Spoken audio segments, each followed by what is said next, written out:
नमस्कार दोस्तों, स्वागत करते हैं आप सभी का हैसर आलोक पे यूट्यूब चैनल या फिर फेसबुक पेज पे।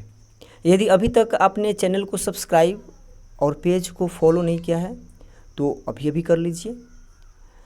जैसे कि इस वीडियो में आज की वीडियो में लेके आए हैं इस महीने का जो लास्ट वीक है 22 से 31 10 दिनों में जो भी समसामयिक घटने हैं उनको यहाँ पे कवर किया गया है। जैसे कि इस महीने में 3 वीडियो ऑलरेडी पहले बन चुका है।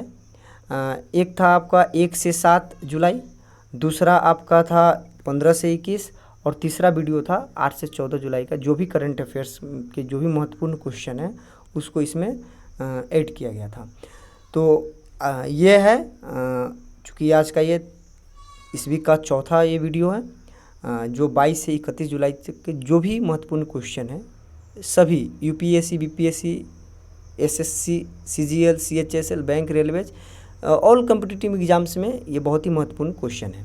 ठीक है, तो बिना समय गवाए हुए अब बढ़ते हैं पहले क्वेश्चन की तरफ। पहला क्वेश्चन है कोरिया ओपन में मेंस डबल्स का स्वर्ण पदक भारत की किस जोड़ी ने जीता? Which Indian pair one the men's doubles gold medal at the Korea open? इसका ऑप्शन है, पहला ऑप्शन है सात्विक साईराज और चिराग शेट्टी। दूसरा ऑप्शन है लक्ष्य सेन और बी साई प्रणीत। सी में ऑप्शन है सात्विक साईराज और पारुपल्ली कश्यप और डी में ऑप्शन है पारुपल्ली कश्यप और चिराग शेट्टी। तो इसका सही आंसर है ऑप्शन ए सात्विक साईराज और चिराग शेट्टी। सात्विक साईराज, रंकी रेड्डी और चिराग शेट्टी की जोड़ी कोरिया ओपन के इतिहास में पुरुष युगल स्पर्धा का टाइटल जीतने वाली पहली भारतीय महिला है, जोड़ी बन गई है। इस जोड़ी ने इंडोनेशियाई जोड़ी फजर अल्फियान और मोहम्मद रियान यार्दियांतो को हराया। बढ़ते हैं दूसरे प्रश्न की तरफ। दूसरा प्रश्न है रूसी राष्ट्रपति व्लादिमीर पुतिन अगस्त में दक्षिण अफ्रीका में ब्रिक्स शिखर सम्मेलन में भाग क्यों नहीं लेंगे? Why will Russian president Vladimir Putin not attend the BRICS summit in South Africa in अगस्त?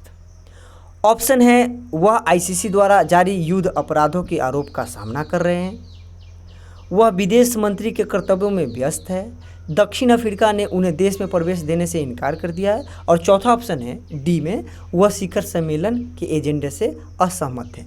तो सही आंसर है ऑप्शन ए। ऑप्शन ए में क्या है, वह आईसीसी द्वारा जारी युद्ध अपराधों के आरोप का सामना कर रहा है। पहली बात यहाँ पे जानेंगे कि रूस का प्रतिनिधित्व उसके विदेश मंत्री सरगेई लावरोव करेंगे। दूसरी बात, कथित युद्ध अपराधों के लिए मार्च में पुतिन के लिए आईसीसी द्वारा जारी गिरफ्तारी वारंट के कारण दक्षिण अफ्रीका को शिखर सम्मेलन की मेजबानी करने में दुविधा का सामना करना पड़ा। तीसरा प्रश्न है अमेरिकी नौसेना की पहली महिला प्रमुख के तौर पर किसे नामित किया गया है? Who has been named as the first women chief of the US navy? Option है J Harvard, Ann Bradford, Laura Kaw, Lisa Franchetti. तो सही आंसर है इसका ऑप्शन डी, लिसा फ्रैंकेटी। अमेरिकी राष्ट्रपति जो बाइडेन ने एडमिरल लिसा फ्रैंकेटी को अमेरिकी नौसेना के प्रमुख के तौर पर नामित किया है। इसके साथ ही वह नौसेना की प्रमुख और ज्वाइंट चीफ ऑफ स्टाफ की सदस्य बनने वाली पहली महिला बन गई है। फ्रैंकेटी वर्तमान में नौसेना के संचालन की उप प्रमुख है। उनके पास अमेरिकी नौसेना में 38 वर्षों का अनुभव भी है। ठीक है, बढ़ते हैं अगले प्रश्न की तरफ। अगला प्रश्न है वाराणसी में ज्ञानवापी मस्जिद मामला किस बारे में है? व्हाट इज़ द ज्ञानवापी मस्जिद केस इन वाराणसी अबाउट? पहला ऑप्शन है ज्ञानवापी मस्जिद के स्वामित्व पर विवाद। दूसरा ऑप्शन है काशी विश्वनाथ मंदिर के निर्माण को लेकर कानूनी लड़ाई। तीसरा ऑप्शन है ज्ञानवापी मस्जिद के विज्ञान सर्वेक्षण पर विवाद। और चौथा ऑप्शन है वाराणसी में गंगा कॉरिडोर के बारे में एक प्रतिनिधित्व।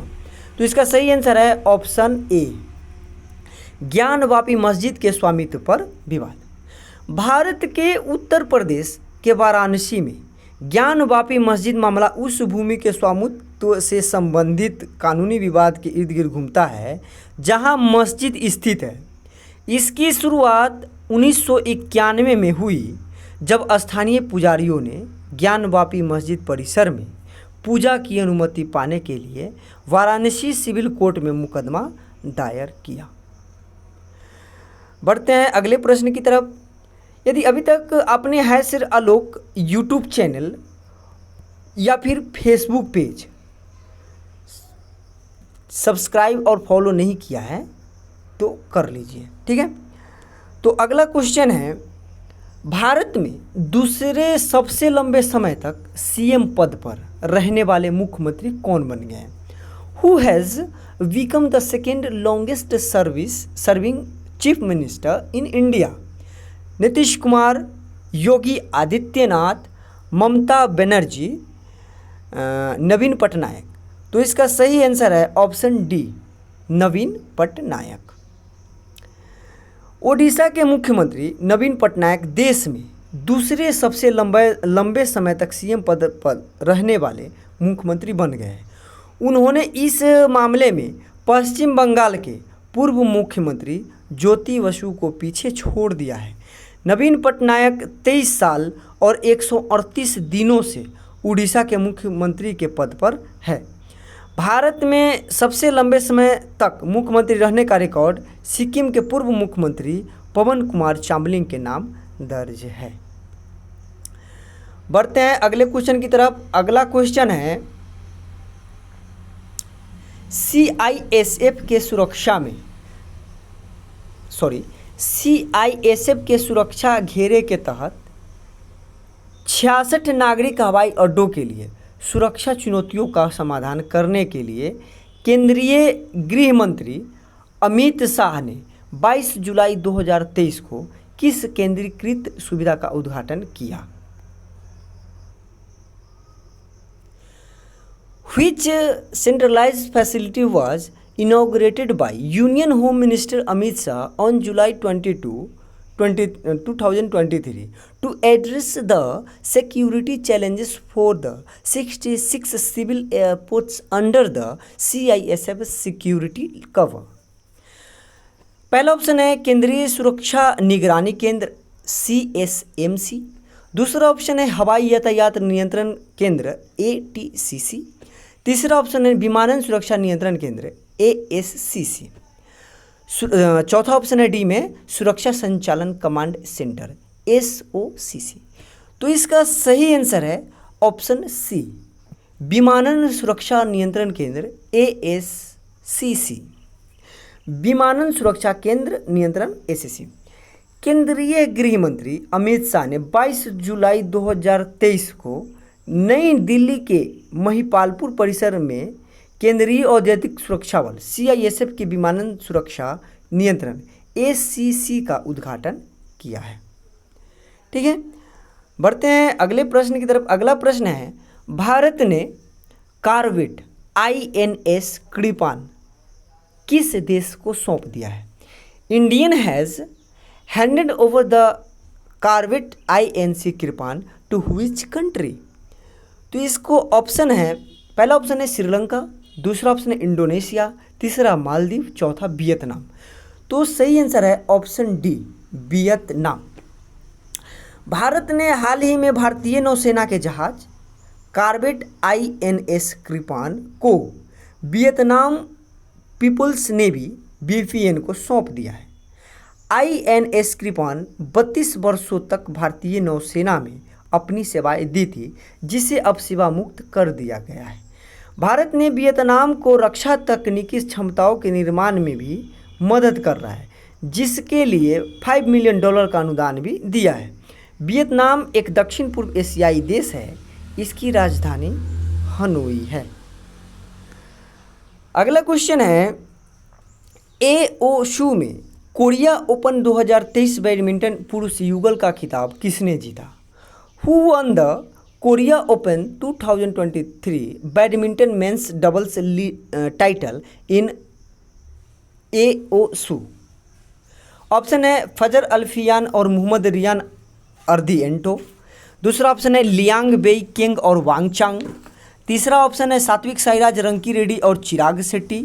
और चौथा ऑप्शन है उपरोक्त में से कोई नहीं। तो ये क्वेश्चन अभी पहले या दूसरा क्वेश्चन था, ठीक है। तो इसका सही आंसर क्या है? सात्विक साईराज रंकी रेड्डी और चिराग शेट्टी। सात्विक साईराज रंकी रेड्डी और चिराग शेट्टी ने 23 जुलाई 2023 को एओसू में कोरिया ओपन बैडमिंटन पुरुष युगल का खिताब जीत लिया है, ठीक है। बढ़ते हैं अगले प्रश्न की तरफ। अगला प्रश्न है, किस राज्य में मिशन शक्ति स्कूटर योजना को मंजूरी दी गई है? इन विच स्टेट मिशन शक्ति स्कूटर योजना has been approved? Madhya Pradesh, Chhattisgarh, Odisha, Bihar. तो सही आंसर है ऑप्शन सी, ओडिशा। उड़ीसा के मुख्यमंत्री नवीन पटनायक ने मिशन शक्ति स्कूटर योजना को मंजूरी दे दी है। इस योजना के तहत लाभार्थियों को 1 लाख रुपए तक के बैंक ऋण पर ब्याज छूट प्रदान की जाएगी, जिससे वे स्कूटर खरीद सके। यह पहल मिशन शक्ति फेडरेशन लीडर्स और CSS के लिए दोपहिया वाहनों तक किफ़ायती पहुंच सुनिश्चित करती है। सरकार की ओर से इस योजना के लिए अगले 5 वर्षों में 528.55 करोड़ रुपए आवंटित किए गए हैं। आइए बढ़ते हैं अगले प्रश्न 10वें प्रश्न की तरफ। 10वां प्रश्न है, कौन सा परिसर देश के G20 नेताओं की बैठकों की मेजबानी करेगा और भारत का सबसे बड़ा बैठकें, प्रोत्साहन, सम्मेलन और प्रदर्शनियां MICE गंतव्य बन गया है? Which complex will host the country's G20 leaders meeting and has become India's largest meetings, incentives, conferences and exhibitions MICS destination? Option में है प्रगति मैदान परिसर, हनोवर प्रदर्शनी केंद्र, अंतर्राष्ट्रीय प्रदर्शनी सह सम्मेलन केंद्र IECC, राष्ट्रीय प्रदर्शनी और कन्वेंशन सेंटर संघाई। तो इसका सही आंसर है ऑप्शन ए, प्रगति मैदान परिसर। पुनर्विकसित भारत व्यापार संवर्धन संगठन परिसर का उद्घाटन 26 जुलाई 2023 को किया जाएगा। यह परिसर देश के G20 नेताओं की बैठकों की मेजबानी करेगा। प्रगति मैदान परिसर 123 एकड़ के परिसर क्षेत्र को कवर करते हुए देश की सबसे बड़ी बैठकें, प्रोत्साहन, सम्मेलन और प्रदर्शनी MICE गंतव्य बन गया है। अगला क्वेश्चन है, सेमिकॉन इंडिया 2023 का आयोजन भारत के किस राज्य में किया जाएगा? Semicon India 2023 will be organised in which state of India? Gujarat, Rajasthan, Assam, Odisha. तो सही आंसर है ऑप्शन ए, गुजरात, ठीक है। प्रधानमंत्री नरेंद्र मोदी इस महीने की 28 तारीख को गांधीनगर, गुजरात में सेमिकॉन इंडिया 2023 का उद्घाटन करेंगे। मुख्यमंत्री भूपेंद्र पटेल कल जनता के लिए एक विशेष प्रदर्शनी का उद्घाटन करेंगे।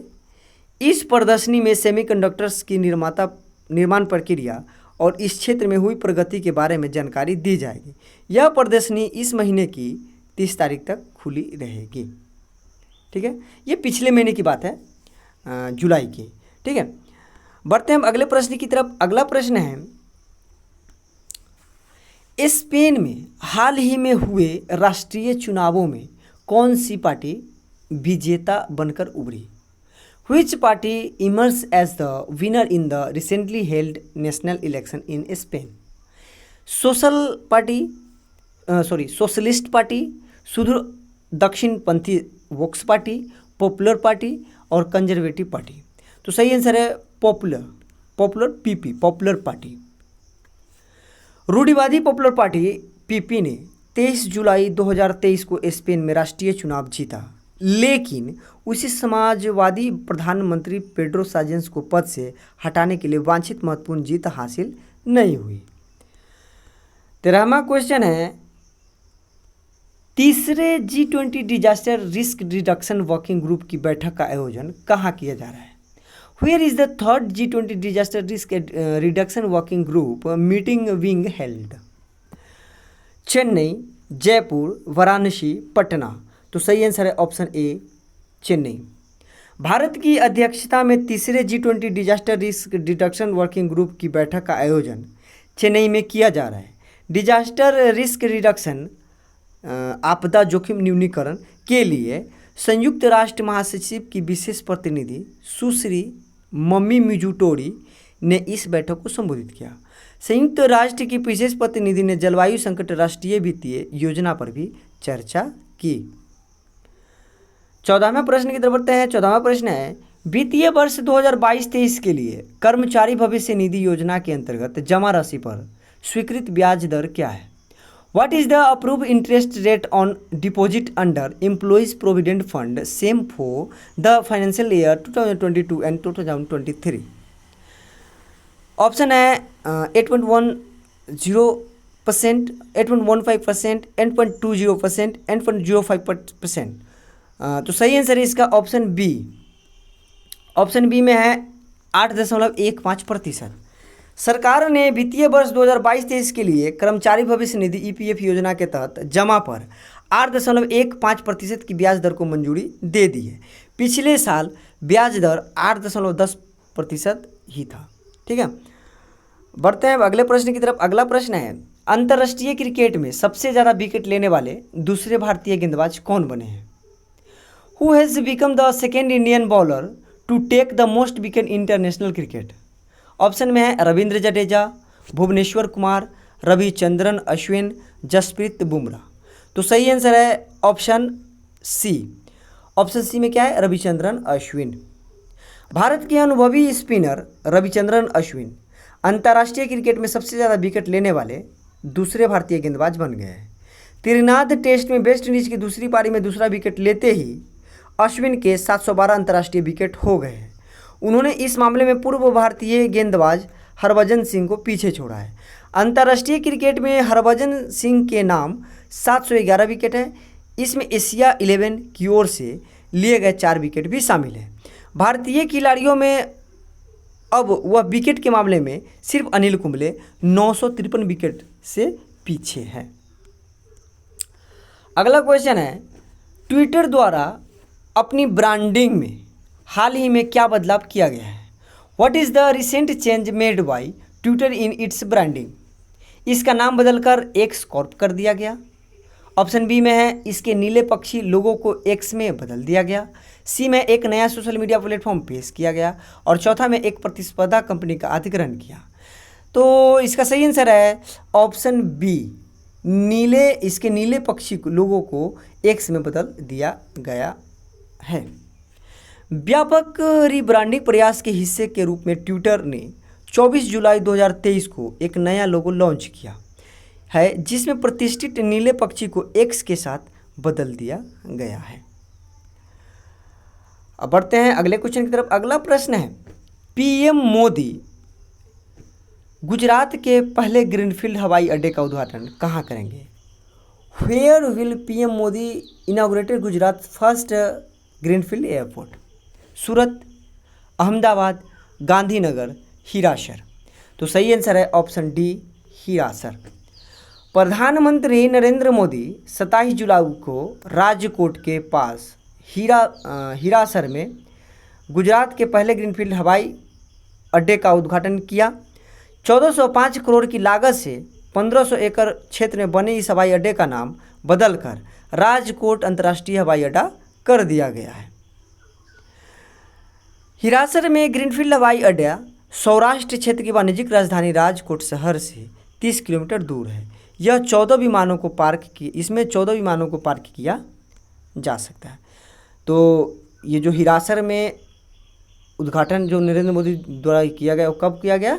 27 जुलाई को। ठीक है, अगला क्वेश्चन है 18वां क्वेश्चन है, 28 से 30 जुलाई 2023 तक सेमिकॉन इंडिया 2023 कार्यक्रम कहाँ होगा? Where will the Semicon India 2023 event be held from 28 to 30 July 2023? नई दिल्ली, बेंगलुरु, हैदराबाद, गांधीनगर। तो सही आंसर है option D, Gandhinagar. Semicon India 2023 28 जुलाई से 30 जुलाई 2023 तक गांधीनगर गुजरात में आयोजित किया गया। इसका आयोजन भारत के सेमीकंडक्टर मिशन द्वारा किया जा रहा है। ठीक है, बढ़ते हैं अगले क्वेश्चन की तरफ। अगला प्रश्न है, केंद्र सरकार ने कितने नए ग्रीनफील्ड हवाई अड्डे स्थापित करने के फैसले को मंजूरी दी है? The central government has approved the decision to set up how many new greenfield airports? 16, 21, 25, 30। सही आंसर है ऑप्शन बी, 21। भारत सरकार ने 21 नए ग्रीनफील्ड हवाई अड्डों की स्थापना के लिए सैद्धांतिक मंजूरी दे दी है। इसमें गोवा में मोपा, महाराष्ट्र में नवी मुंबई, शिरडी और सिंधुदुर्ग उत्तर प्रदेश में कुशीनगर और नोएडा जेवर में आदि शामिल है। इनमें से 11 ग्रीनफील्ड हवाई अड्डे दुर्गापुर, शिरडी, कुन्नूर, पाक्योंग, कालाबुरागी, ओरवाकल जो कि कुर्नूल में, सिंधुदुर्ग, कुशीनगर, ईटानगर, मोपा और शिवमोगा को चालू कर दिया गया है। बढ़ते हैं अगले क्वेश्चन की तरफ। 20वां प्रश्न है,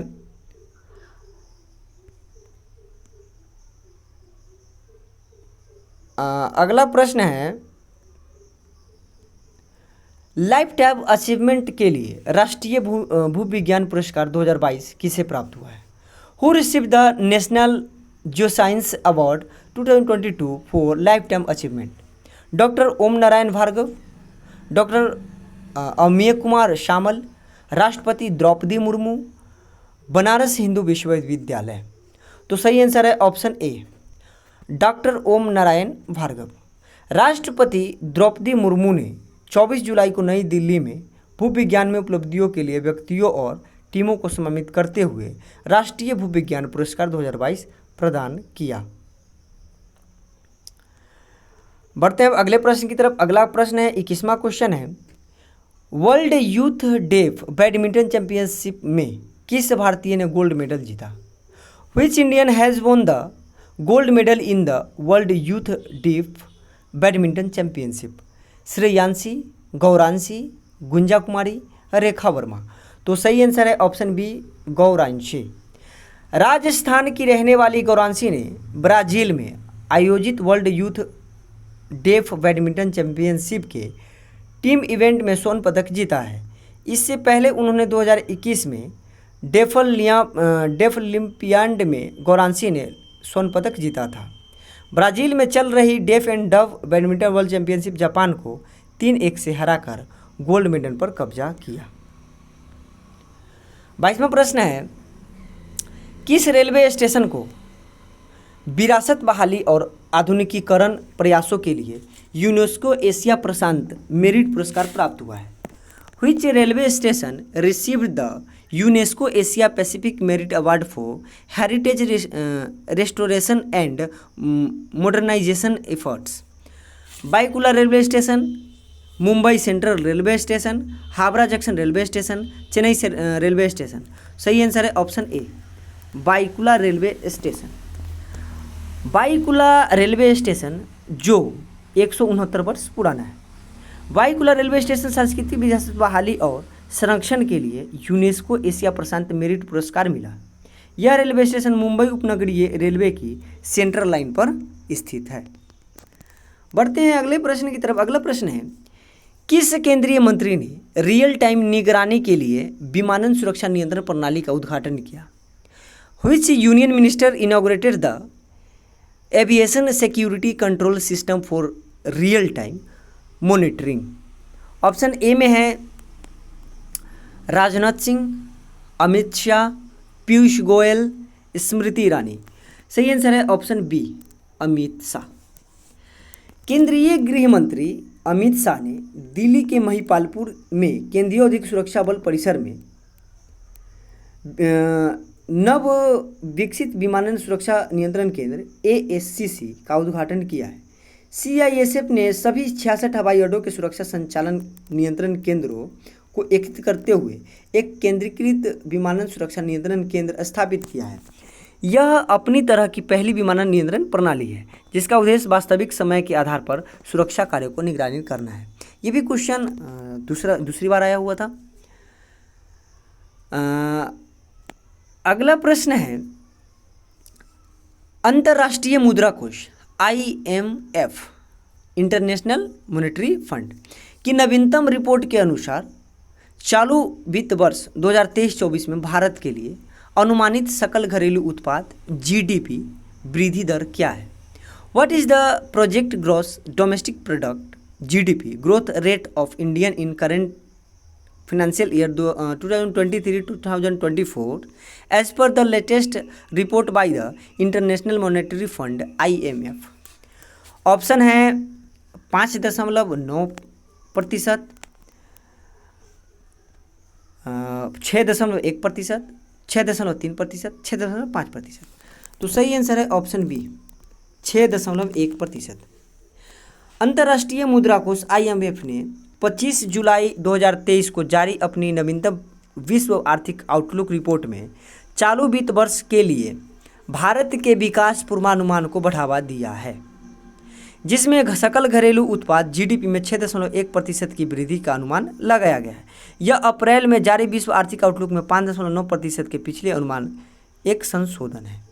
ठीक है, तो बढ़ते हैं अब अगले प्रश्न की तरफ। अगला प्रश्न है 25वां प्रश्न है, किस देश ने लिंग परिवर्तन और ट्रांसजेंडर विवाह पर प्रतिबंध लगा दिया है? Which country has banned sex change and transgender marriage? चीन, USA, UK, रूस।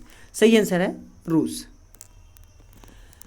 रूसी राष्ट्रपति व्लादिमीर पुतिन ने एक नए कानून पर हस्ताक्षर किए हैं जो देश में LGBTQ+ समुदाय से जुड़ा हुआ है। इसके तहत लिंग परिवर्तन और ट्रांसजेंडर विवाह पर प्रतिबंध लगा दिया गया है। यह कानून संसद के दोनों सदनों द्वारा सर्वसम्मति से पारित किया गया है। नया कानून लिंग परिवर्तन से संबंधित विभिन्न पहलुओं पर व्यापक प्रतिबंध लगाता है।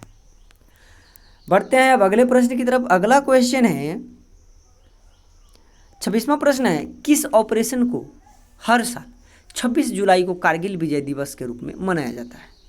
Which operation is celebrated as Kargil Vijay Divas on 26 July every year? Operation Cactus, Operation Meghdoot, Operation Vijay, Operation पवन। तो सही आंसर है ऑप्शन सी। सही आंसर क्या है? ऑप्शन सी, ऑपरेशन विजय। ठीक है, कारगिल युद्ध के दौरान अपने प्राणों की आहुति देने वाले सैनिकों को सम्मानित करने के लिए प्रति वर्ष 26 जुलाई को कारगिल विजय दिवस के रूप में मनाया जाता है। अगला क्वेश्चन है किस देश ने टेस्ट क्रिकेट में सबसे तेज 100 रन बनाने का विश्व रिकॉर्ड बनाया है? Which country has set the world record for the fastest 100 runs in test cricket? Bharat, Pakistan, Sri Lanka, Australia. तो सही आंसर है ऑप्शन ए, भारत। भारतीय टेस्ट टीम ने टेस्ट क्रिकेट में सबसे तेज 100 रन बनाने का विश्व रिकॉर्ड बनाया है। भारत ने त्रिनाद में वेस्ट इंडीज के खिलाफ सीरीज के दूसरे और आखिरी टेस्ट की दूसरी पारी में 12.2 ओवर में 100 रन पूरे कर विश्व रिकॉर्ड तोड़ दिया। इससे पहले यह रिकॉर्ड श्रीलंका के नाम था, जो कि वर्ष 2001 में श्रीलंका ने बांग्लादेश के खिलाफ 13.2 ओवर में 100 रन पूरे किए थे। अगला प्रश्न है नई दिल्ली में सेना डाक सेवा कोर द्वारा उद्घाटन किए गए पहले अस्थायी आधार नामांकन केंद्र PAEC का उद्देश्य क्या है? What is the purpose of the first payment Aadhaar Enrollment Center PAEC inaugurated by the Army Postal Service Corps in New Delhi? Option है पहला ऑप्शन है नई दिल्ली में नागरिकों को डाक सेवाएं प्रदान करना, पूरे भारत में त्रिसेवा कर्मियों और उनके आश्रितों के लिए आधार संबंधी सेवाओं की सुविधा प्रदान करना, नई दिल्ली में फील्ड डाकघरों को प्रशिक्षण और तकनीकी सहायता प्रदान करना, और लास्ट ऑप्शन है देश भर में 48 चिन्हित क्षेत्रों में शांति स्थापित करना। तो इसका सही आंसर है ऑप्शन बी। पूरे भारत में त्रिसेवा कर्मियों और उनके आश्रितों के लिए आधार संबंधित सेवाओं की सुविधा प्रदान करना। सेना डाक सेवा कोर ने 26 जुलाई 2023 को नई दिल्ली में सेंट्रल बेस पोस्ट ऑफिस में पहले अस्थायी आधार नामांकन केंद्र PAEC का उद्घाटन किया। PEC त्रिसेवा कर्मियों और उनके आश्रितों को आधार संबंधित सेवाएं प्रदान करेगा। अगला प्रश्न है, वर्ष 2021 में किस राज्य में अनुसूचित जाति समूहों के खिलाफ अपराध दर सबसे अधिक थी? Which state had the highest crime rate against scheduled caste groups in the year 2021? Option है उत्तर प्रदेश, मध्य प्रदेश, महाराष्ट्र, असम। सही आंसर है ऑप्शन डी, मध्य प्रदेश। राष्ट्रीय अपराध रिकॉर्ड ब्यूरो NCRB के डेटा के अनुसार मध्य प्रदेश में 2021 में अनुसूचित जाति SC समूह के लोगों के खिलाफ अपराध दर सबसे अधिक थी। आंकड़ों से पता चलता है कि 2020 में राज्य में अनुसूचित जाति के खिलाफ अपराध दर सबसे अधिक थी। 2019 में राजस्थान के बाद दूसरे स्थान पर था। राष्ट्रीय अपराध रिकॉर्ड ब्यूरो एक भारतीय सरकारी एजेंसी है जो अपराध डेटा एकत्रित करती है। इसकी स्थापना 1986 में की गई थी। बढ़ते हैं तीसवें प्रश्न की तरफ। तीसरा प्रश्न है, सरकार की योजना के अनुसार राजमार्गों पर स्टील बैरियर को बदलने के लिए किस सामग्री का उपयोग किया जाएगा? Which material will be used to replace steel barriers on highways as per the government's plan? Concrete, लकड़ी, बांस, प्लास्टिक। सही आंसर है ऑप्शन सी, बांस। सरकार की योजना राजमार्गों पर स्टील बैरियरों को बांस से बने विशेष बाहुबली बैरियरों से बदलने की है। केंद्रीय सड़क परिवहन मंत्री नितिन गडकरी ने खुलासा किया कि बांस अवरोधों का उपयोग करने वाला एक पायलट प्रोजेक्ट छत्तीसगढ़ में पहले ही शुरू हो चुका है और जल्द ही इसे अन्य राज्यों में भी लागू किया जाएगा। अगले क्वेश्चन की तरफ बढ़ते हैं।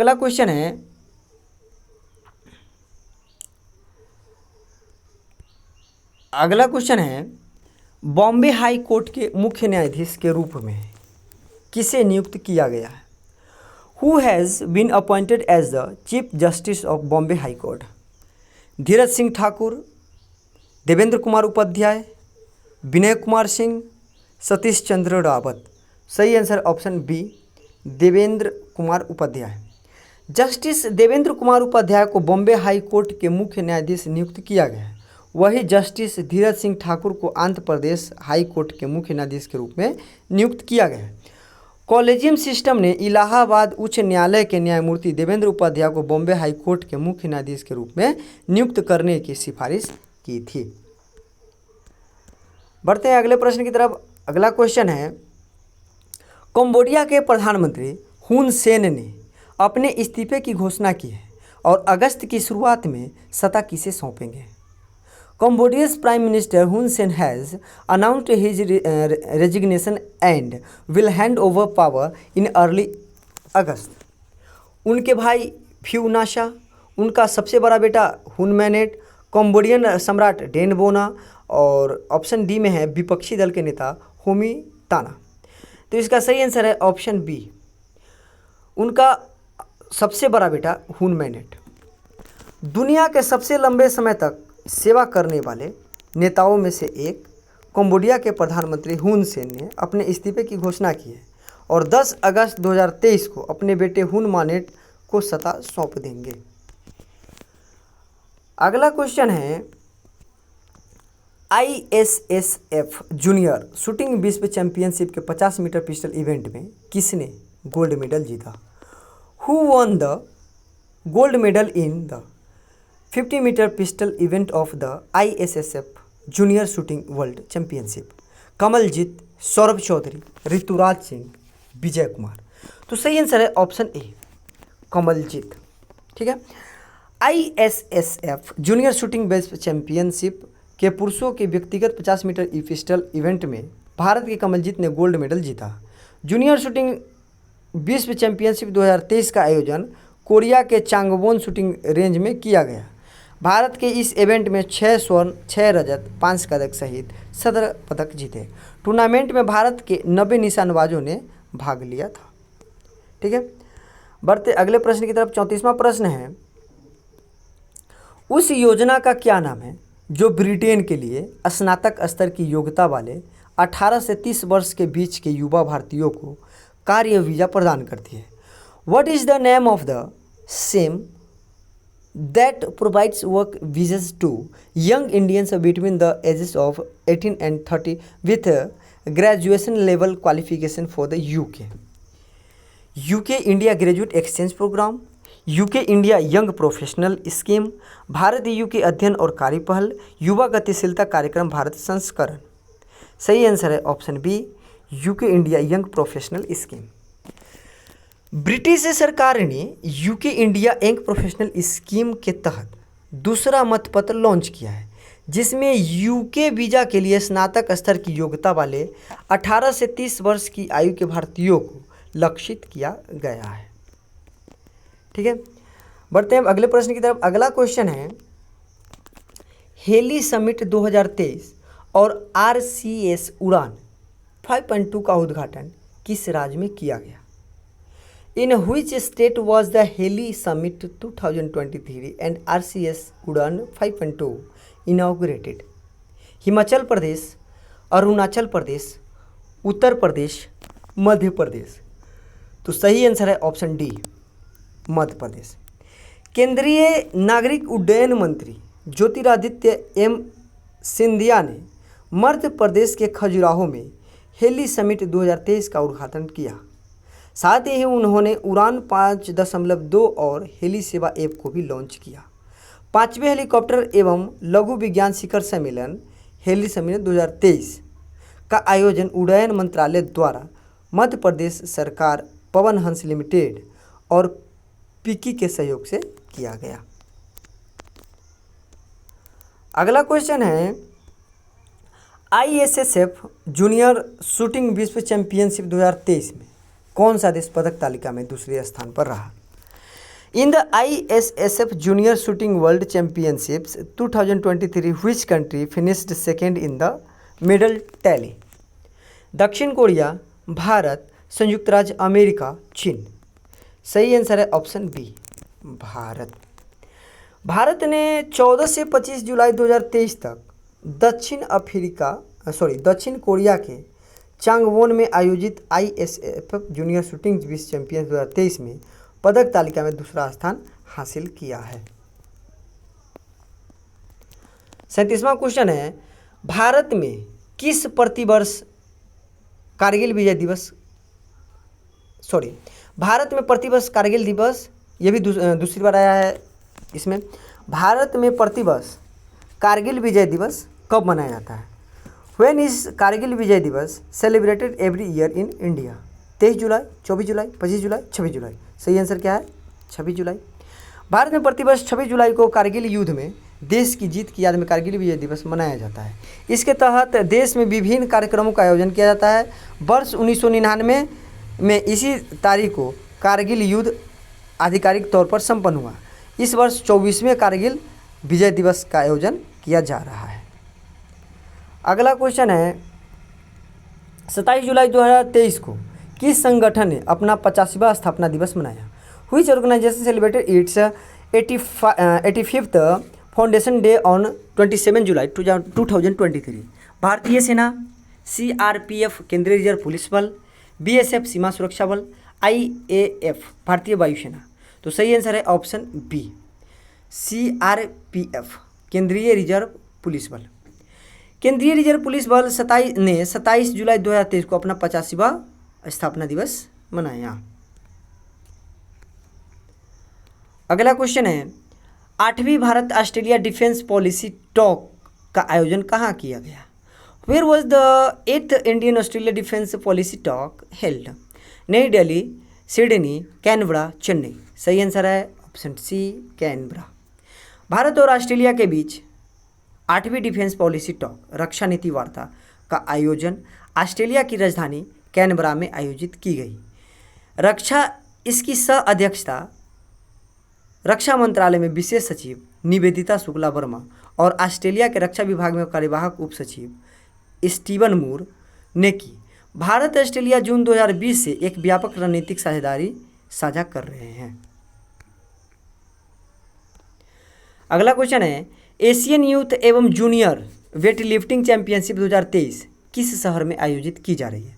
इन which city the Asian youth and junior weight lifting championship 2023 is going to be held? Greater Noida, Mumbai, Nai Delhi, Kolkata. सही आंसर है ऑप्शन ए ग्रेटर नोएडा। खेल मंत्री अनुराग सिंह ठाकुर ने 27 जुलाई 2023 को ग्रेटर नोएडा में एशियाई युवा और जूनियर भारोत्तोलन चैंपियनशिप 2023 का उद्घाटन किया। 41वां प्रश्न है, T20 इंटरनेशनल क्रिकेट इतिहास में 7 विकेट लेने वाले सबसे पहले गेंदबाज कौन बने हैं? Who has become the first bowler to take 7 wickets in T20 international cricket history? Rahman Malik, Mukesh Singh, Mohammed Siraj, Syazrul Ezat Idrus. तो सही आंसर है option D Syazrul Ezat Idrus. Malaysia के तेज गेंदबाज सयाजुल एजाज इदरस पुरुष T20 इंटरनेशनल में 7 विकेट लेने वाले पहले खिलाड़ी बन गए हैं। इससे पहले केवल 12 गेंदबाजों ने पुरुष T20 इंटरनेशनल क्रिकेट में 6 विकेट लेने का कारनामा किया था। इस लिस्ट में भारत के दीपक चहर और युजवेंद्र चहल की भी जोड़ी शामिल है। 42वें प्रश्न की तरफ बढ़ते हैं। 42वें प्रश्न से पहले दोस्त, यदि अभी तक आपने चैनल को सब्सक्राइब नहीं किया है और पेज को फॉलो नहीं किया है तो कर लीजिए, ठीक है। बढ़ते हैं अब 42वें प्रश्न क्या है। 42वां प्रश्न है, खेलो इंडिया अभियान का उद्देश्य क्या है? What is the purpose of Khelo India campaign? केवल खेल के बुनियादी ढांचे को बढ़ावा देने के लिए, केवल प्रतिभाशाली एथलीटों का पोषण और समर्थन करना, प्रतिभाशाली खिलाड़ियों की पहचान करने और खेल के बुनियादी ढांचे को बढ़ाने के लिए एक मंच प्रदान करना, और चौथा ऑप्शन डी में है विभिन्न खेल प्रतियोगियों के लिए मंच प्रदान करना। सही आंसर है ऑप्शन सी प्रतिभाशाली खिलाड़ियों की पहचान करने और खेल बुनियादी ढांचे को बढ़ाने के लिए एक मंच प्रदान करना। ये किसके द्वारा किया जा रहा है? तो खेलो इंडिया के द्वारा, ठीक है, खेलो इंडिया अभियान। केंद्रीय मंत्री अनुराग सिंह ठाकुर ने 28 जुलाई 2023 को लखनऊ में घोषणा की कि अगले 3 महीनों में देश भर में 1000 खेलो इंडिया केंद्र राष्ट्र को समर्पित दिए जाएंगे। अगला प्रश्न है, कंबोडिया के प्रधानमंत्री कौन हैं जिन्होंने हाल ही में इस्तीफा देने का फैसला लिया है? Who is the prime minister of Cambodia who has recently decided to resign? ये भी दूसरा बार क्वेश्चन आया है इसमें। Hun Sen, Norodom Sihanouk, Hun Manet, Sam Rainsy. तो सही आंसर क्या है? ऑप्शन ई, जो कि अपने बड़े बेटे को स्थान देंगे, हुन सेन। ए ऑप्शन क्या है? हुन सेन। कंबोडिया के प्रधानमंत्री हुन सेन ने लगभग 4 दशक बाद अपने पद से इस्तीफा देने का फैसला किया है। वह दुनिया के सबसे लंबे समय तक शासन करने वाले नेताओं में से एक है। उन्होंने घोषणा की है कि वह अगस्त की शुरुआत में इस्तीफा दे देंगे और सत्ता अपने बेटे को सौंप देंगे। हाल ही में उनकी पार्टी अप्रतिस्पर्धी चुनाव में फिर से सभी सीटों पर जीत हासिल की है। कंबोडिया एक दक्षिण पूर्व एशियाई राष्ट्र है। 44वां प्रश्न है, यूनेस्को का मुख्यालय कहाँ स्थित है? Where is the headquarter of UNESCO located? New York USA, London UK, Paris France, Geneva Switzerland. तो सही आंसर है ऑप्शन सी पेरिस फ्रांस, ठीक है। यूनेस्को संयुक्त राष्ट्र शैक्षणिक विज्ञान और सांस्कृतिक संगठन 1945 में स्थापित संयुक्त राष्ट्र की एक विशेष एजेंसी है। इसका प्राथमिक मिशन शिक्षा, विज्ञान, संस्कृति और संचार के क्षेत्र में अंतर्राष्ट्रीय सहयोग को बढ़ावा देकर शांति और सुरक्षा बढ़ावा देना है। अगला प्रश्न 45वां प्रश्न है। 45वां क्वेश्चन है, मेरिट माटी मेरा देश अभियान किस मंत्रालय की एक पहल है? द मेरी माटी Mera Desh Abhiyan campaign is an initiative of which ministry?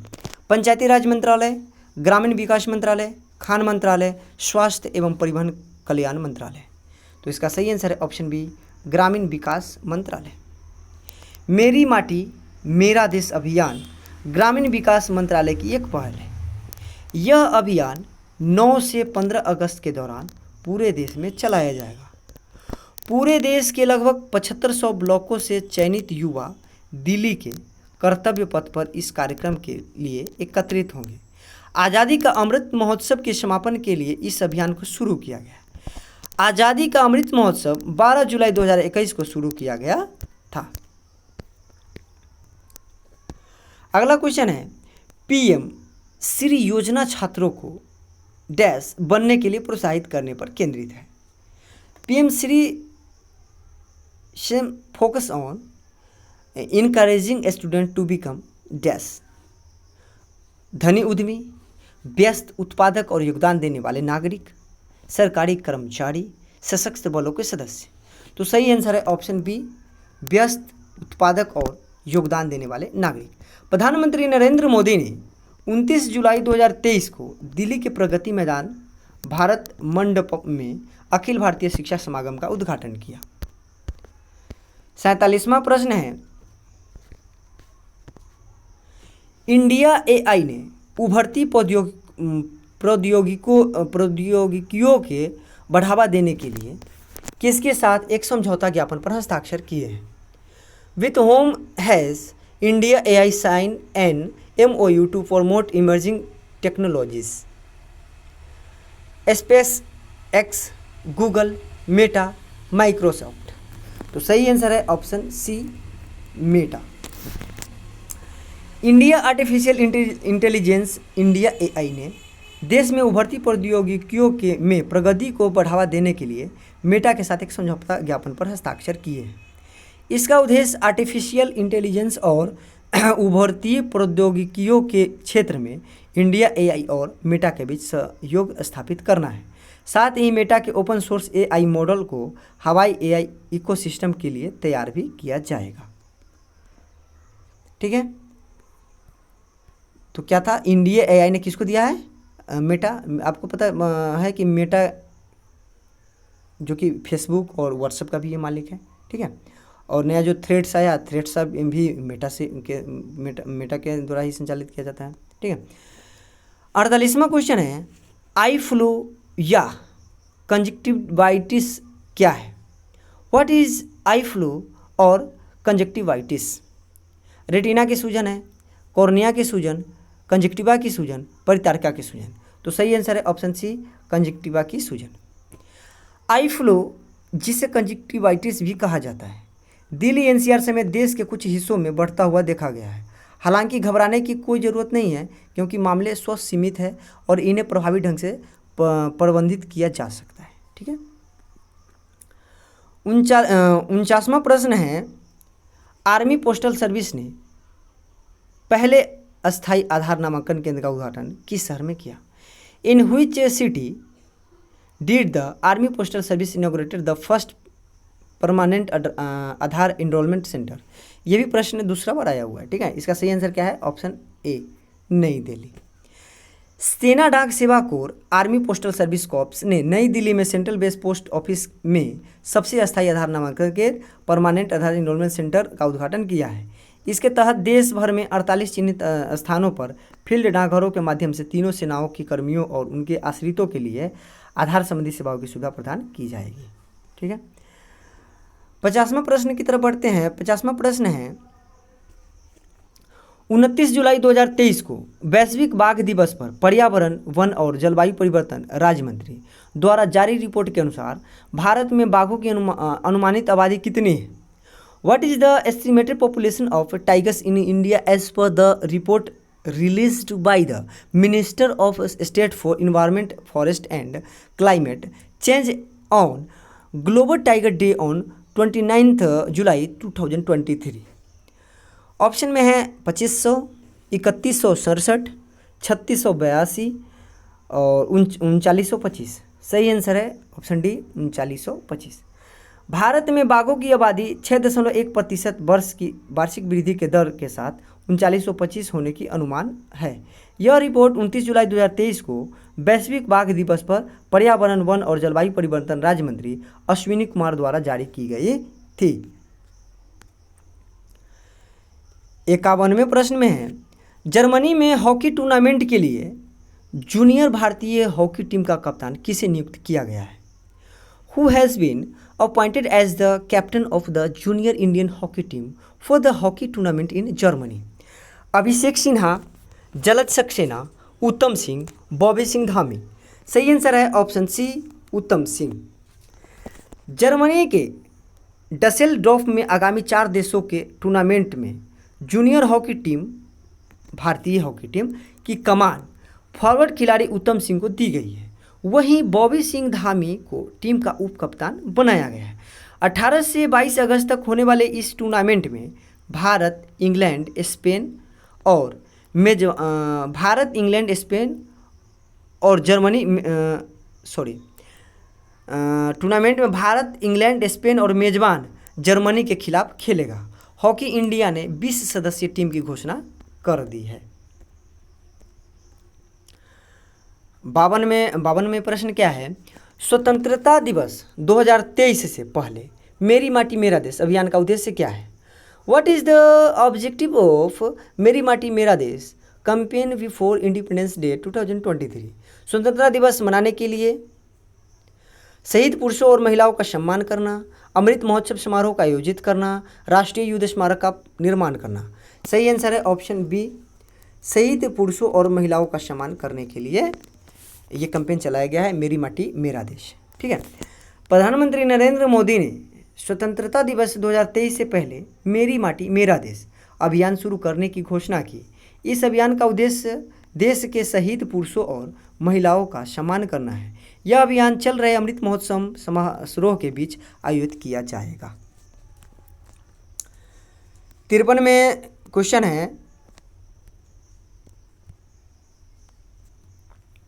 किस अफ्रीकी देश में सेना ने तख्ता पलटकर राष्ट्रपति को पद से हटा दिया है? बहुत ही महत्वपूर्ण क्वेश्चन है। In which African country has the army remove the president from office in a coup? Kenya, Angola, Uganda, niger.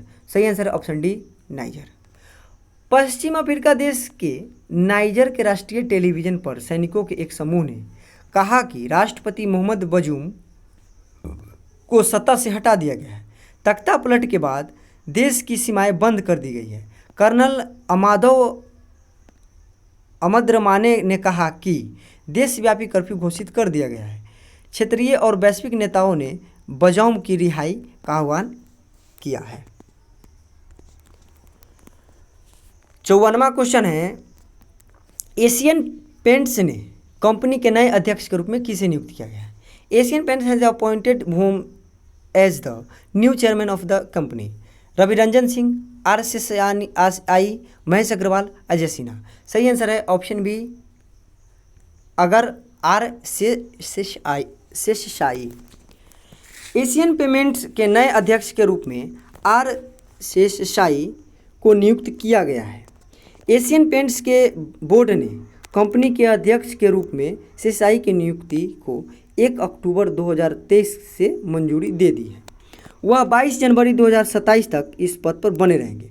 शेषाई 1998 से 2001 तक अशोक लीलैंड लिमिटेड के प्रबंध निदेशक, 2011 से 2013 तक कार्यकारी उपाध्यक्ष और 2013 से 2016 तक गैर सरकारी उपाध्यक्ष रहे थे। 55वां प्रश्न है, जुलाई 2023 में 100वीं वर्षगांठ स्पेनिश हॉकी फेडरेशन अंतर्राष्ट्रीय टूर्नामेंट किस टीम ने जीता? 100th anniversary Spanish hockey federation in July 2023, which team won the international tournament? England, Spain, Bharat, Germany. सही आंसर है ऑप्शन सी, भारत। भारतीय महिला हॉकी टीम ने 30 जुलाई 2023 को टेरासा में 100वीं वर्षगांठ स्पेनिश हॉकी फेडरेशन अंतर्राष्ट्रीय टूर्नामेंट जीता। भारतीय टीम ने फाइनल मैच में मेजबान स्पेन पर 3-0 से जीत हासिल की। 56वां क्वेश्चन है, जो 56वें प्रश्न है वो है प्रवर्तन निदेशालय के निदेशक कौन है जिनका कार्यकाल बढ़ा दिया गया है? Who is the director of enforcement directorate whose tenure has been extended? Vivek Kumar Sinha, S K Mishra, Ravishankar नागर, अनूप लोहाटी। सही आंसर है एस के मिश्रा। प्रवर्तन निदेशालय के निदेशक संजय कुमार मिश्रा का कार्यकाल 15 सितंबर तक बढ़ा दिया गया है। न्यायमूर्ति बी आर गवई की अगुवाई वाले 3 न्यायाधीशों की सर्वोच्च न्यायालय की पीठ ने यह फैसला सुनाया है। कोर्ट के पिछले फैसलों के अनुसार मिश्रा का कार्यकाल 31 जुलाई को समाप्त होने वाला था, क्योंकि उन्हें दिए गए पिछले सेवा विस्तार को गैरकानूनी माना गया था। संजय कुमार मिश्रा भारतीय राजस्व सेवा के 1984 बैच के अधिकारी हैं। 57 में प्रश्न है 30 जून 2023 को श्रीहरिकोटा से प्रक्षेपित इसरो के PSLV C56 रॉकेट का प्राथमिक पेलोड क्या है? What is the primary payload of ISRO's PSLV C56 rocket to be launched from Sriharikota on 30 June 2023?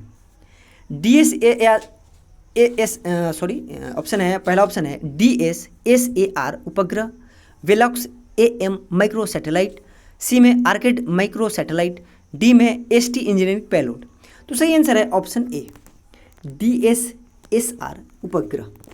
भारतीय अंतरिक्ष अनुसंधान संगठन इसरो के PSLV C56 रॉकेट ने 30 जून 2023 को श्रीहरिकोटा में SDSAR के पहले लॉन्च पैड से सिंगापुर के DSSAR उपग्रह और 6 सह्याद्री पेलोड को सफलतापूर्वक लॉन्च किया। 58 प्रश्न है। अभी तक आपने चैनल सब्सक्राइब नहीं किया है तो कर लीजिए, फेसबुक पेज फॉलो नहीं किया है तो अवश्य करें। 58वां प्रश्न है एशियाई युवा और जूनियर वेट लिफ्टिंग चैंपियनशिप 2023 का आयोजन किस राज्य में किया जा रहा है? In which state the Asian youth and junior weight lifting championship 2023 is being organised? Uttar Pradesh, Madhya Pradesh, Bihar, Haryana. तो सही आंसर है ऑप्शन ए उत्तर प्रदेश। केंद्रीय खेल मंत्री अनुराग सिंह ठाकुर ने ग्रेटर नोएडा में एशियाई युवा और जूनियर भारोत्तोलन चैंपियनशिप 2023 का उद्घाटन किया। इस चैंपियनशिप का आयोजन भारत में पहली बार किया जा रहा है। इस इवेंट में भारत के 30 से अधिक भारोत्तोलक भाग ले रहे हैं। यह चैंपियनशिप 5 अगस्त को समाप्त होंगी। 59 में जो प्रश्न है वो है भारतीय अमेरिकी नीति विशेषज्ञ निशा बिस्वाल को किस अमेरिकी वित्त एजेंसी के मुख्य कार्यकारी अधिकारी CEO के रूप में सेवा देने की पुष्टि की गई है? Indian American policy expert Nisha Biswal has been confirmed to serve as the Deputy Chief Executive Officer CEO of which US finance agency? Option है ए में विश्व बैंक, दूसरा ऑप्शन है United state international development financial corporation, C में अंतर्राष्ट्रीय मुद्रा कोष IMF और डी में है फेडरल रिजर्व सिस्टम। सही आंसर है option B United state international development financial corporation. भारतीय अमेरिकी नीति विशेषज्ञ निशा बिस्वाल को सीनेट ने संयुक्त राष्ट्र अंतर्राष्ट्रीय विकास नीति निगम के मुख्य कार्यकारी अधिकारी CEO के रूप में सेवा देने की पुष्टि की है। 60वां प्रश्न है फूड डिलीवरी प्लेटफॉर्म स्विगी ने सह ब्रांडेड क्रेडिट कार्ड लॉन्च करने के लिए किस बैंक के साथ साझेदारी की है? Food delivery platform Swiggy has partnered with the which bank to launch co-branded credit cards? State bank of India, Bandhan bank, ICICI bank, HDFC। सही आंसर है HDFC bank. Food delivery platform Swiggy ने सब branded credit card launch करने के लिए HDFC bank के साथ हाथ मिलाया है। स्विगी HDFC कार्ड ग्राहकों को फूड डिलीवरी प्लेटफॉर्म पर खर्च पर 10% कैशबैक देगा। सह branded credit card master card payment network पर होस्ट किया गया है। ठीक है, और अगला क्वेश्चन है 61वां क्वेश्चन है सीरिया में भारत के अगले राजदूत के तौर पर किसे नियुक्त किया गया है? Who has been appointed as the next ambassador of India to Syria? Syed Akbaruddin, Rahul Mishra, PK Sinha, इरशाद अहमद। तो सही आंसर है ऑप्शन डी इरशाद अहमद। मस्कट में भारतीय दूतावास के काउंसलर इरशाद अहमद को सीरिया में भारत का अगला राजदूत नियुक्त किया गया है। इरशाद अहमद जल्द ही अपना पदभार ग्रहण करेंगे। सीरिया पूर्वी भूमध्य सागर में स्थित एक पश्चिमी एशियाई देश है। इसकी राजधानी दमस्कस है।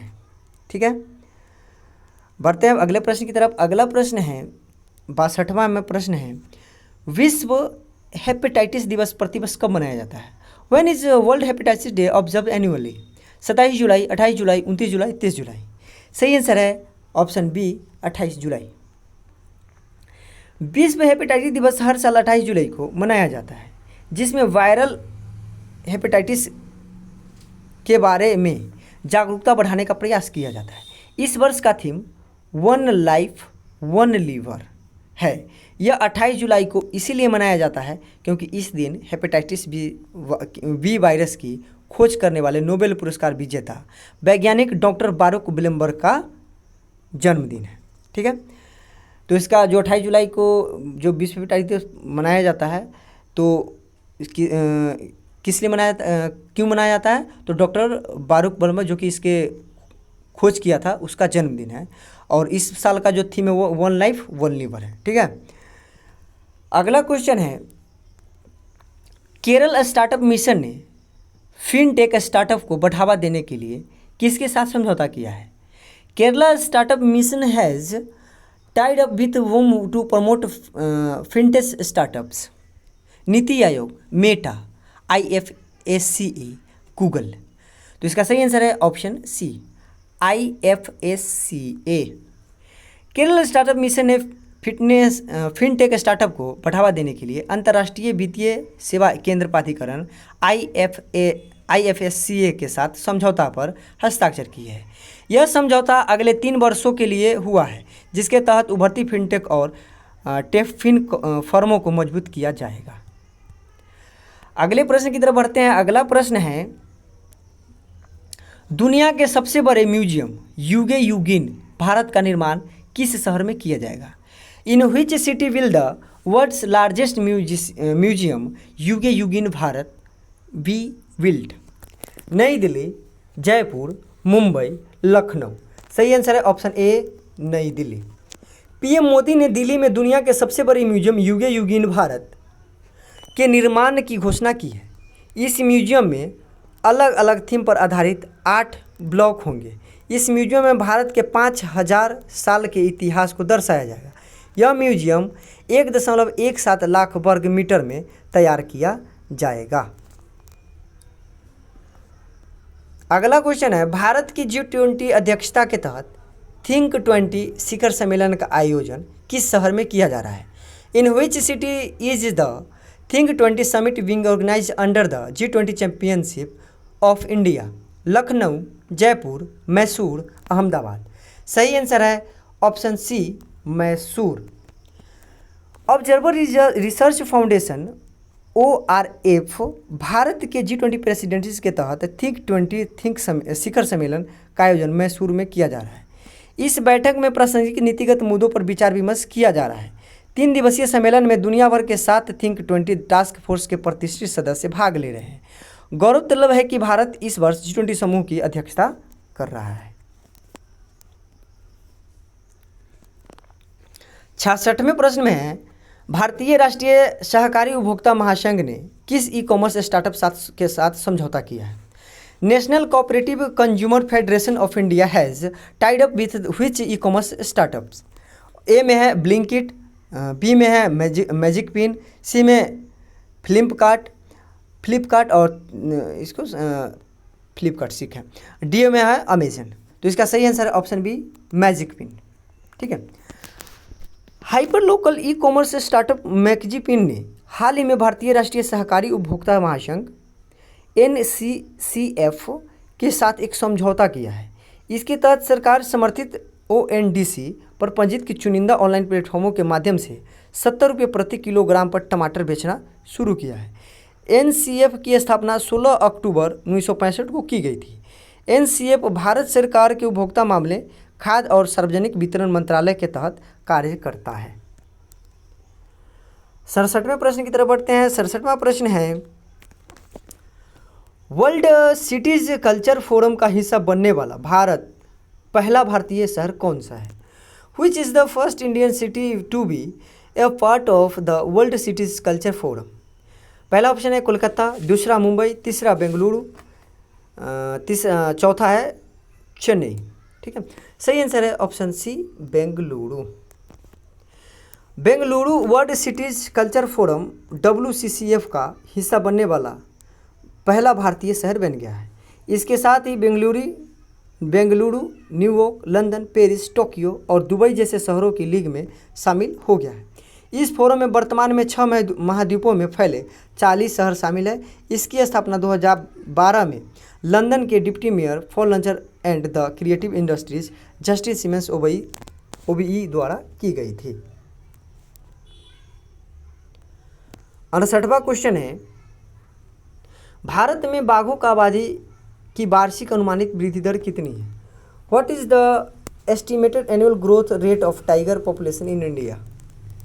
5.8%, 5.9%, 6.0%, 6.1%। इसका सही आंसर है ऑप्शन डी 6.1%। भारत में बाघों की आबादी को 6.1% प्रति वर्ष की वार्षिक वृद्धि दर के साथ 3,925 अनुमानित किया गया है। पर्यावरण, वन और जलवायु परिवर्तन राज्य मंत्री अश्विनी कुमार ने इसकी रिपोर्ट प्रस्तुत की है। पिछले साल मैसूर में प्रोजेक्ट टाइगर के 50 साल पूरे होने के जश्न के दौरान भारतीय प्रधानमंत्री नरेंद्र मोदी ने बाघों की न्यूनतम आबादी 3,167 घोषित की थी। 69वां प्रश्न है, किस भारतीय अमेरिकी को अमेरिकी वित्त एजेंसी की उप मुख्य कार्यकारी अधिकारी के रूप में नियुक्त किया गया है? Which Indian American has been appointed as the Deputy Chief Executive Officer of the US Finance Agency? Soumya Swaminathan, Preeti Tandon, Nisha Biswal, Gita Gopinathan. तो ये भी दूसरे बार प्रश्न आए हैं, ठीक है ना, इस वीडियो में। तो फ्रेंड जितनी बार ये दोहरापन होता है उतनी अच्छी है कि आपका रिपीट यहीं पे हो जा रहा है, ठीक है। तो इसका सही आंसर है निशा विश्वाल। भारतीय अमेरिकी नीति विशेषज्ञ निशा विश्वाल को अमेरिकी वित्त एजेंसी के उप मुख्य कार्यकारी अधिकारी CEO के रूप में नियुक्त किया गया है। इनकी नियुक्ति की पुष्टि अमेरिकन सीनेट द्वारा हाल ही में की गई। बिस्वाल USA के अंतर्राष्ट्रीय विकास वित्त निगम के उप CEO के रूप में काम करेगी। बिस्वाल के पास 30 वर्षों से अधिक का अनुभव है। और आज के वीडियो का ये लास्ट प्रश्न है, 70वां प्रश्न में है, श्रीलंका एथलेटिक्स राष्ट्रीय चैंपियनशिप में भारत के कुल कितने पदक जीते? श्रीलंका एथलेटिक्स राष्ट्रीय चैंपियनशिप में भारत ने कुल कितने पदक जीते? How many total medals did India win in the Sri Lanka athletics national championships? 11, 12, 13, 14। सही आंसर है ऑप्शन डी 14। भारतीय टीम ने श्रीलंका एथलेटिक्स राष्ट्रीय चैंपियनशिप में 9 स्वर्ण, 4 रजत और 1 कांस्य सहित 14 पदक जीते। कोलंबा के सुगाथा दास स्टेडियम में प्रतियोगिता के अंतिम दिन भारतीय एथलीटों ने 6 पदक जीते। भारत के जेवलिन थ्रोअर किशोर कुमार जेना ने भी इवेंट में गोल्ड मेडल जीता। साथ ही उन्हें सर्वश्रेष्ठ पुरुष थ्रोअर ट्रॉफी से भी सम्मानित किया गया। तो फ्रेंड आज का वीडियो यहीं पे समाप्त होता है। कैसा लगा ज़रूर बताएं। और अभी तक आपने हाय सर आलोक यूट्यूब चैनल को सब्सक्राइब नहीं किया है तो सब्सक्राइब कर लीजिए और बेल आइकन को दबाना एकदम नहीं भूलिएगा, ठीक है। और फेसबुक पेज पे देखे हैं तो फेसबुक पेज को भी फॉलो कर लेना है, ठीक है। तो पूरी वीडियो देखने के लिए धन्यवाद।